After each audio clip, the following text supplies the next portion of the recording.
नमस्ते, मैं मेघना Dulla inner wheel club of Dombivli west से हेल्थ शाला में आपका हार्दिक स्वागत करती हूँ। आज हम बात करने वाले हैं स्किन केयर पे और हमारे साथ उसके लिए डॉक्टर अर्चना पाटिल, जो एक कॉस्मेटोलॉजिस्ट है, ट्राइकोलॉजिस्ट है और पिछले 10 साल से उन्होंने डोंबिवली में एक उनका क्लिनिक चला रहे हैं, जहाँ पे उनका नाम है fair and trim cosmetic centre clinic, जिनकी वो फाउंडर और डायरेक्टर भी है। यहाँ पर वो skin, hair treatment, laser treatment और स्लिमिंग ट्रीटमेंट भी करते हैं। तो आज हम मिलते हैं डॉक्टर अर्चना पाटिल से। आज हम डॉक्टर अर्चना जी से मिल रहे हैं। डॉक्टर अर्चना, हम स्किन की बात करें तो स्किन ये ऐसी चीज है कि हम कहाँ से स्टार्ट करें, तो उसके बारे में आप क्या कहना चाहेंगे? यस, ये बहुत ही अच्छा सवाल किया है मेघना जी आपने। स्किन केयर की जब हम बात करते हैं तो सबसे पहले हमें ये पता होना बहुत ज़रूरी है कि हमारी स्किन टाइप कौन सी है। तो बेसिकली 5 टाइप की स्किन होती है: normal skin type, oily skin type, dry skin type, combination skin type और सेंसिटिव स्किन टाइप। अब ये 5 स्किन प्रकार में से आपकी स्किन टाइप कौन सी है, इसे जानने का तरीका भी मैं आपको बता देती हूँ। आप कैसे असेस करोगे कि आपकी स्किन टाइप कौन सी है? तो इसके लिए सबसे सरल उपाय ये है कि आप अपने चेहरे को पहले धो लीजिए। आपका जो भी फेस वॉश इस्तेमाल करते हो उससे आप अपने चेहरे को वॉश कर लीजिए और उसके बाद में आपको ना कोई मॉइस्चराइजर लगाना है, ना सनस्क्रीन लगाना है, कोई भी प्रोडक्ट अप्लाई नहीं करना है। और 2 घंटे बाद आप अपने स्किन को असेस करोगे, यानी आप मिरर में देख के आप अपनी स्किन को कैसा फील हो रहा है वो पहचानोगे। तो अगर आपकी नॉर्मल स्किन टाइप है तो आपकी त्वचा 2 घंटे बाद चेहरा वॉश करने के ना ही नॉर्मल ऑयली फील होगी, ना ही खिंची हुई या ड्राई फील होगी, बिल्कुल नॉर्मल रहेगी। तब आपको समझना है कि आप नॉर्मल स्किन टाइप को बिलोंग करते हो। अगर आपकी स्किन ऑयली ग्रीजी फील होती है 2 घंटे बाद बिना कोई प्रोडक्ट अप्लाई किए, तब आपकी स्किन जो है वो ऑयली स्किन टाइप में बिलोंग करती है। अगर आपकी स्किन बहुत ही ड्राई, खिंची हुई फील होती है, देन दैट मीन्स कि आपकी ड्राई स्किन टाइप है। अगर आपका टी जोन सिर्फ यानी फोरहेड और नोज और चिन एरिया आपका ऑयली फील होता है और चीक्स एरिया आपका ड्राई है, तो इसका मतलब ये होता है कि आप कॉम्बिनेशन स्किन टाइप को बिलोंग करते हो। और अगर आपको मान लो स्किन धूप के थोड़े से एक्सपोजर में भी रेडनेस आ जाता है या इरिटेशन होता है, तो ये या बहुत ही ज़्यादा सेंसिटिविटी आ जाती है, कोई भी प्रोडक्ट आपको बहुत इजीली सूट नहीं होता, जैसे कोई भी कुछ लगा लिया तो इमीडिएटली अगर आपको रैशेज आते हैं, रिएक्शन होता है, तो इसका ये मतलब होता है कि आप सेंसिटिव स्किन टाइप को बिलोंग करते हो। तो ये जानना हमारे लिए बहुत इम्पॉर्टेंट है कि हमारी त्वचा कौन से टाइप की है, और इसी के बेसिस पे आगे ये निर्भर करेगा कि आपका स्किन केयर रूटीन कैसा होगा। मार्केट में तो बहुत प्रोडक्ट है, अभी आपने जो बताया उसमें मुझे कौन सी स्किन है मेरी वो मुझे समझ में आ गई, मगर उसके बाद ये प्रोडक्ट है वो मेरी स्किन को कौन से सूट हो गए, ये मुझे कैसे समझेगा? यस, तो अब हम बात करते हैं कि प्रोडक्ट सिलेक्शन कैसे करें। प्रोडक्ट सिलेक्शन जो है वो आपकी स्किन टाइप के ऊपर ही निर्भर होगा। That is very important, because oily skin type को जो प्रोडक्ट या जो मॉइस्चराइजर या जो फेस वॉश सूट होता है वो ड्राई स्किन वाले को सूट नहीं होगा। तो ऐसे ही रैंडम तरीके से अगर हमने कोई भी प्रोडक्ट पिकअप किया और अप्लाई किया तो वो अगर अगले किसी को सूट हो रहा है तो हमको भी वो सूट होगा ही, ये ज़रूरी नहीं है। तो उसकी सही जानकारी होना बहुत इम्पोर्टेंट है। अगर आपको कोई कन्फ्यूजन हो तो डेफिनेटली मैं रेकमेंड करूँगी कि आप अपने डॉक्टर की सलाह से अपनी स्किन का जाँच करवा के आपके लिए कौन से प्रोडक्ट सूटेबल होंगे, कौन से इंग्रेडिएंट वाले प्रोडक्ट आपके लिए सूटेबल होंगे, वो आप इस्तेमाल करें। या एक मोटे तौर पे अगर मैं बताना चाहूँ तो मैं आपको बेसिक जो 3 चीज़ें हैं मैं अपने सारे पेशेंट्स को रूटीनली बताती हूँ कि आपका स्किन केयर जो है वो बेसिक से बेसिक बस मिनिमल प्रोडक्ट्स पे आप शुरुआत कर सकते हैं। तो सबसे पहले आता है, चाहे वो कोई भी स्किन टाइप हो, सारे ही स्किन टाइप्स के बारे में मैं बता रही हूँ, एक जनरलाइज्ड रूटीन जो हमें फॉलो करना चाहिए। तो उसमें सबसे पहले आता है क्लेंजर, उसके बाद में आता है मॉइस्चराइजर और उसके बाद में आता है सनस्क्रीन। तो अब क्लेंजर या फेस वॉश जो है वो भी कई प्रकार के मार्केट में अवेलेबल हैं। तो उसमें अगर आपकी स्किन जो है ऑयली या एक्ने प्रोन है तो उसमें सैलिसाइक्लिक एसिड बेस्ड वाला फेस वॉश जो होता है वो सूटेबल होगा, फोमिंग वाला फेस वॉश होता है वो सूटेबल होता है। अगर आपकी त्वचा जो है नॉर्मल या ड्राई टाइप में है तो आपको नॉन सोपी फॉर्मुलेशन वाला क्लेंजिंग लोशन का इस्तेमाल करना चाहिए। तो इस प्रकार से विभिन्न प्रकार के क्लेंजर्स होते हैं जो आपके पर्टिकुलर स्किन टाइप के अनुसार ही सिलेक्ट करके आपको अप्लाई करना चाहिए, सो दैट स्किन को वो हार्म ना करे। दूसरी बात आती है मॉइस्चराइजर की। तो जो सेकंड स्टेप होता है अपने स्किन केयर में वो है मॉइस्चराइजर। मॉइस्चराइजर भी कई टाइप के होते हैं, कोई क्रीम बेस्ड मॉइस्चराइजर्स होते हैं, कुछ जेल बेस्ड मॉइस्चराइजर्स होते हैं। ऑयली और एक्ने प्रोन स्किन के लिए हम usually gel based moisturisers apply करने की सलाह देते हैं, और नॉर्मल या ड्राई स्किन टाइप वालों के लिए हम क्रीम बेस्ड मॉइस्चराइजर्स इस्तेमाल करने के लिए कहते। अब बात करते हैं सनस्क्रीन की। सनस्क्रीन जो है वो भी कई प्रकार के मार्केट में अवेलेबल हैं, जैसे कि कुछ फिजिकल सनस्क्रीन्स होते हैं, कुछ केमिकल और फिजिकल कंपोनेंट वाले सनस्क्रीन होते हैं, जिनको सनस्क्रीन लगाने के बाद में वाइट कास्ट होता है जिनके स्किन पर। तो ऐसे लोग जो हैं वो कॉम्बिनेशन यानी फिजिकल और केमिकल कंपोनेंट मिक्स्ड जिसमें होता है ऐसे सनस्क्रीन का चुनाव कर सकते हैं। और फिजिकल सनस्क्रीन जो है वो छोटे से लेके बड़ों तक यानी बूढ़ों तक सभी कोई अप्लाई कर सकता है, तो वो सनस्क्रीन्स काफ़ी सेफ होते हैं। तो इन सारी चीज़ों के बारे में अगर आप खुद कंफ्यूजन में हो, क्योंकि ये इतने सारे वेराइटी ऑफ सनस्क्रीन्स या मॉइस्चराइजर्स अवेलेबल है मार्केट में, आपको ज़रूर ये प्रोडक्ट सिलेक्शन में कंफ्यूजन हो जाएगा कि आपके लिए क्या सही है। तो मैं यही सलाह दूंगी कि आप अपनी स्किन डॉक्टर को कंसल्ट करें और एक बार अपनी स्किन के टाइप के अनुसार कौन सी बेसिक इंग्रेडिएंट्स वाली चीज़ें आपको सूटेबल होंगी उसकी जानकारी ले लें और फिर उसका इस्तेमाल करना शुरू करें। वैसे देखने को जाए तो आपने रूटीन बताया, मगर ये डे और नाइट में रूटीन अलग होना चाहिए या सेम होना चाहिए? ओके, हाँ, अच्छा सवाल है। देखिए, मैं वो बहुत सारे प्रोडक्ट एप्लीकेशन में बिलीव नहीं करती। मैं अपने पेशेंट्स को भी एडवाइस करती हूँ कि अपना स्किन केयर रूटीन जो है वो मिनिमल और एकदम सिंपल रखें, ना कि उसे कॉम्प्लिकेट करने की ज़रूरत है। तो डे टाइम की बात करें तो अगर आपको कोई प्रॉब्लमेटिक स्किन नहीं है, जैसे कि आपको पिगमेंटेशन या एक्ने का इशू नहीं है, आपकी नॉर्मल स्किन है या कॉम्बिनेशन स्किन है या ऑयली स्किन है, but there is no problem as such, तो आप सिर्फ 3 इंग्रेडिएंट्स आपको याद रखने हैं डे टाइम के लिए। आपको सबसे पहले फेस वॉश करना है आपके स्किन टाइप के अनुसार, फिर उसके बाद में आपको मॉइस्चराइजर लगाना है और उसके ऊपर आपको लगाना है सनस्क्रीन। नाइट टाइम की बात करें तो सनस्क्रीन का एप्लीकेशन आपके लिए ज़रूरी नहीं है, आप वहाँ पर रात में फेस वॉश करके मॉइस्चराइजर लगा सकते हैं। अब अलग अलग एज ग्रुप के हिसाब से अपना थोड़ा सा स्किन केयर रूटीन चेंज होता है। जैसे कि मान लो कोई 30s में है या लेट 40s में है और एंटी एजिंग के बारे में सोच रहा है, anti ageing skin care regime अपने रूटीन में शामिल करना चाहता है, तो वहाँ पर हम एक अच्छा retinol based night cream advice करते हैं। फेस वॉश कर लेने के बाद में एक अच्छा सा रेटिनॉल बेस्ड सीरम अप्लाई कर लिया और उसके ऊपर मॉइस्चराइजर लगा लिया और सो गए, दैट्स इट। अगर एक्ने प्रोन स्किन है आपकी तो रात में आप यही रेटिनॉल की जगह आप कोई सैलिसाइक्लिक एसिड बेस्ड कोई सिरम लगा लिए या एक्ने बेस्ड कोई आपको जेल एप्लीकेशन आपके डॉक्टर ने दिया होगा तो वो अप्लाई करने लेना है और उसके ऊपर मॉइस्चराइजर लगाना है and you can go to sleep. So this way you have to keep your skin care routine very simple and to the minimal, ना कि आप जितने प्रोडक्ट्स आपको दिख रहे हैं या मालूम है सारे सिरम्स को या प्रोडक्ट्स को लेयरिंग करने की कोई आवश्यकता नहीं है। आजकल सोशल मीडिया पे बहुत सारे वीडियो आ रहे हैं कि आप ये घर के नुस्खे हैं, चावल का आटा ले लो, ये चीज़ें ले लो, और रोज़ अलग अलग वीडियो आते हैं और रोज़ अलग अलग ट्रीटमेंट हम लोग ट्राई करते हैं। तो आपके हिसाब से ये कितना हद तक सही है हमारे लिए, ये करना चाहिए या नहीं करना चाहिए? ओके, ये एक बहुत इंटरेस्टिंग सवाल है।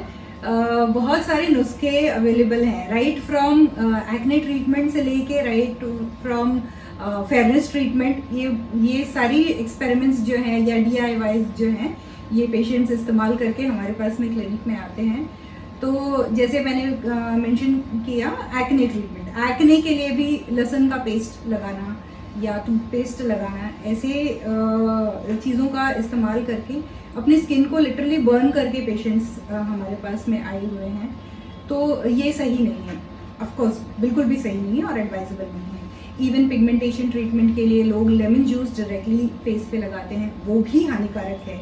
It is very acidic and it is absolutely not safe for your facial skin, because अपनी फेस की स्किन बहुत ज़्यादा सेंसिटिव होती है और उसे ऐसे ही कोई भी स्ट्रॉन्ग, भले वो खाने की चीज़ हो या भले वो नेचुरल प्रोडक्ट लगे, तो ज़रूरी नहीं है कि जो हम खा सकते हैं वो हमारे स्किन पे हम लगा भी सकते हैं। नहीं, इससे हम अपने स्किन को हार्म भी कर सकते हैं। बहुत ही सादा सा एग्जांपल मैं अगर आपको देना चाहूँ तो इवन एलोवेरा जैसी चीज़ भी ऐसी नहीं है कि सभी को सूट होती है। एलोवेरा से भी लोगों को रिएक्शन आता है, एलर्जी होती है। तो ये नहीं ये ज़रूरी कि सभी को एलर्जी हो, लेकिन कुछ परसेंटेज ऑफ पेशेंट्स में इवन एलोवेरा जेल का भी रिएक्शन आता है। तो मैं ये एडवाइस करूँगी कि अगर आप नेचुरल चीज़ों को ट्राई करना चाहते हो तो करिए, बट थोड़ा सोच समझ के उसको इस्तेमाल करिए। अब जैसे मैंने एलोवेरा की बात की, तो rather than putting aloe vera on your entire face, why not do a patch test. आप एक पैच टेस्ट कर लो। ये this goes true with the cream applications also, जो मैं अपने पेशेंट्स को प्रिस्क्राइब करती हूँ। बहुत बारी जैसे हमने शुरुआत में डिस्कस किया कि सेंसिटिव स्किन टाइप भी होती है, तो अगर आपको पता ही नहीं कि आपकी सेंसिटिव स्किन टाइप है और मान लो आपने कोई ऐसा चीज़ लगा लिया जिससे आपको रिएक्शन आ गया, तो फिर उसको सही करने के लिए आपको बहुत समय लगेगा। तो इस चीज़ के बारे में आप पहले ठीक से समझ लें, पैच टेस्ट करके देखें, यानी आपकी नेक एरिया के पास की स्किन पे जो भी आप नया प्रोडक्ट लगा रहे हो या एलोवेरा लगा रहे हो या कोई भी नेचुरल इंग्रेडिएंट आप लगा के चेक करना चाहते हो, तो before putting it on the entire face, first do a patch test, see if your skin is getting irritated, red with it, itchy. अगर नहीं तो yes you can go ahead with it, but yes बहुत सावधानी से। हर कोई product जो आपको internet पे दिखाया जाता है या वीडियोस के इन्फ्लुएंस में आप उसको डायरेक्टली एक्सपेरिमेंट करने से परहेज करें। This is what I would advise. Dark circle के लिए मैडम क्या करना चाहिए आपके हिसाब से? ओके, सो जहाँ तक डार्क सर्कल का सवाल है, उसका कारण जान लेना बहुत इम्पॉर्टेंट है। सबसे पहले कि किस वजह से डार्क सर्कल्स हैं आपको। डार्क सर्कल एक सिम्टम हो गया, बट उसके रीज़न बहुत सारे हो सकते हैं। कई बारी ये एक हेरिडिटरी साइन होता है, जैसे कि अगर आपकी फैमिली हिस्ट्री है, लोगों को डार्क सर्कल्स है आपके फैमिली मेम्बर्स में, तो आपको भी उसकी टेंडेंसी है। तो वहाँ पर बहुत ज़्यादा आप एक्सपेक्ट मत करो कि कोई आपने ट्रीटमेंट करवा ली, जेल लगा लिया, ड्राई जेल यूज़ कर लिया या कुछ प्रोसीजर्स भी करवा लिया और आपका डार्क सर्कल कम्प्लीटली चला जाएगा। नहीं, वैसे नहीं होगा। अगर वो हेरिडिटरी फैक्टर से होने वाला डार्क सर्कल है तो यस, उसको कुछ हद तक हम लाइटन कर सकते हैं। देन आता है स्ट्रेस रिलेटेड। अगर आप बहुत ज़्यादा स्ट्रेस्ड हो तब भी आपको डार्क सर्कल्स हो सकते हैं। आपकी हीमोग्लोबिन अगर कम है तभी आपको डार्क सर्कल्स हो सकते हैं। अगर आपको आईज रब करने की आदत है उससे भी डार्क सर्कल हो सकता है। आपकी नींद सही नहीं हो रही है उसकी वजह से भी आपके डार्क सर्कल हो सकते हैं।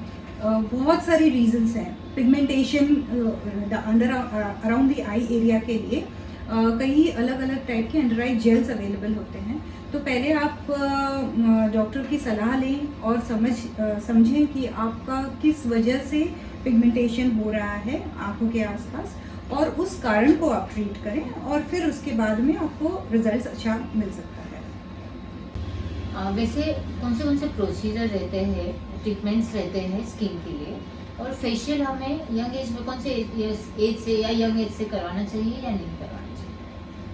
ओके, अगर आप कॉस्मेटिक प्रोसीजर्स की बात करें तो हम कई टाइप के प्रोसीजर्स करते हैं, जैसे कि केमिकल पील हुआ, लेज़र फेशियल हुआ, हाइड्रा फेशियल हुआ, विभिन्न प्रकार के मेडिफेशियल्स हम करते हैं, radio frequency skin tightening treatment करते हैं।